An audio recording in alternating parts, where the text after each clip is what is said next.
Well, I'm just interested about your the kind of sensory issues you experienced when you were younger. Do they still have an impact on you? Well, I've been taking antidepressants for 30 years, and that really calmed things down. And where antidepressants can really work, like a little bit of Prozac or fluoxetine, is for anxiety and panic attacks. Little dab of Prozac can really work wonders, but you've got to use tiny doses, often much lower than what normal people will take. Because you take too much Prozac, you're going to get agitation and insomnia. In my book, Thinking in Pictures, also The Way I See It, you've got The Way I See It, second edition. It's got to be the second edition. Explain all that stuff in detail. In America, we've got some really awful stuff going on with medications, antipsychotics being given out like candy to 5-year-olds, and you're getting tardive dyskinesia, nerve damage. You're giving out these drugs like the sleep aids. That's like stupid. That's like using a tank to drive down to the corner store and you wreck the road in the process. Okay? That's very helpful. I wondered if there was any teachers in your life as you were growing up who were particularly inspiring. Oh yes, my science teacher in high school. When I was getting teased in high school, my science teacher, he was Mr. Carlock, and he got an honorary doctorate. The movie was shown beautifully in the movie. He was a NASA space scientist. He got me interested in studying. I mean, you know, if I wanted to become a scientist, then I had to study. And he was a crucial mentor, and he's shown absolutely beautifully in the movie. And were there particular approaches that he had? Well, he got, in science class, a movie was shown about optical illusions. In the movie, they show a video clip of the, well actually they show the old 16mm film showing the optical illusion documentary that I saw when I was in high school. And I got fascinated with this distorted optical illusion room. And my teacher said to me, I want you to figure out how to build it. He didn't tell me how to build it. He made me figure it out. And in the movie, they built it in the movie exactly the way I actually ended up making it. Those are the kind of good teachers that can really make a difference. Also, when I was getting teased, where I was saved was the activities where I had a shared interest. Horseback riding, or electronics lab, or the science lab. The students that were interested in those things were not doing the teasing. Those activities just saved me. You know, how about the green sweater back there? Jumper carries a very That's by your film, and how you think more than 50% of animal farming in America is humane thanks to your method. That's an incredible achievement of yours. But what about the rest of the world? Well, there's a lot of problems in the rest of the world. You've got to just work on one thing at a time. Yeah, you know, Rome wasn't built today. I've always liked projects that were well defined. And if you want to read about some of my livestock work, I have a website, Grandin.com. It's strictly my livestock work. And then I have my 2 animal books, Animals in Translation, Animals Make Us Human, which here in the UK they called Making Animals Happy. I don't know why they changed the title. It's the same book as Animals Make Us Human. But what my teachers did is they took my fixation and they helped develop it into a career. You know, if a kid likes airplanes, don't stamp that out. Use an airplane to teach reading. A lot of kids just love trains. We've got lots of trains around here. Well, use a train to teach reading. Use a train to teach math. Take those fixations and broaden them out. Use that motivation of that fixation.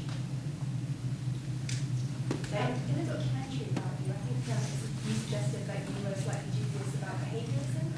Do you have any thoughts about the different kinds of... I don't get in all the fights about the different kinds of therapists. There's a thing that I have found, I've watched good teachers at work. ABA starts to look like Denver START model. I just went to a seminar on Denver START model. Well, I watched an old Lobos video years ago. He was doing the same thing. You see, I'm a visual doctor, so I look at what the teacher's doing. And I'm going to put more emphasis on getting enough hours of one-to-one with effective teachers. You know, teachers got to know how to engage. You also have to be careful about the sensory overload. You get in there too rough with some of these kids, they're just going to go into sensory shutdown.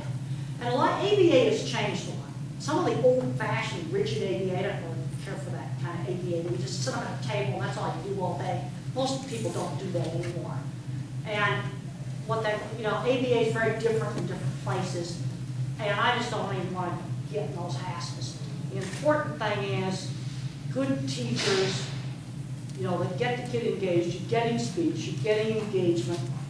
That's the important thing. Now, the one thing, again, the start does more of the like is turn taking, because that was something that really helped me. So just in a little bit, I'd like to see some board games and do some turn-taking activities, because a lot of these kids are awful about taking turns, and they need to learn how to do that. The Parcheesi board, I'd go to move the piece before my sister did, and Mother would say, wait for your sister's turn to move it. Or I didn't shake the dice up enough. No, you can't put them in and slide them out. You gotta hang them up. I'm just wondering, just curiosity, my nephew is 16, he's autistic. Yep. And one thing that I noticed with him, the animals are particularly interesting. Some of these autistic kids are magic with animals. Absolutely magic. I've had parents say to me, my child is best buddies with the dog. He and the dog is totally understand, or the horse is totally understand each other. And what, again, this is very, there are some autistic kids where animals, boy, they just hit it off. It's just wonderful. Then you have a child that's kind of afraid of the dog, but then warms up to it and really gets to like it. And then you have the kids that hate dogs. And the reason why they hate them is sensory. Because you never know when a dog's going to bark. So they want to get away from the dog because they're afraid it will go off like a fire alarm going off and hurt their ears. Well, he's actually afraid of dogs because they bark. But the dogs are, they're very interested in him. I find that even when he's on the street wearing a dog seems to follow him. And same for cats. Well, how about cats? Maybe you get along with cats better because He gets along with cats. because the cats don't make such a scary noise.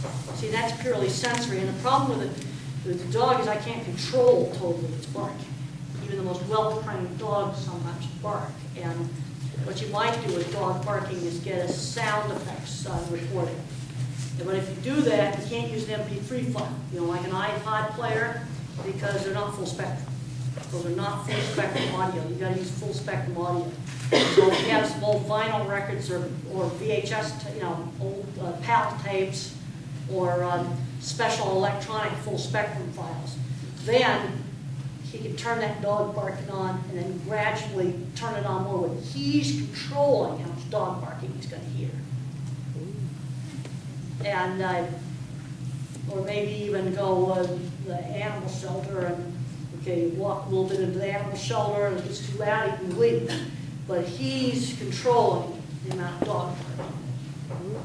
And then he may get to love dogs once he gets over the dog barking. I hate balloons popping. Oh, that was like, I mean, if I'm driving, nobody's going to be messing with a balloon in the car. Okay, right there. You designed these.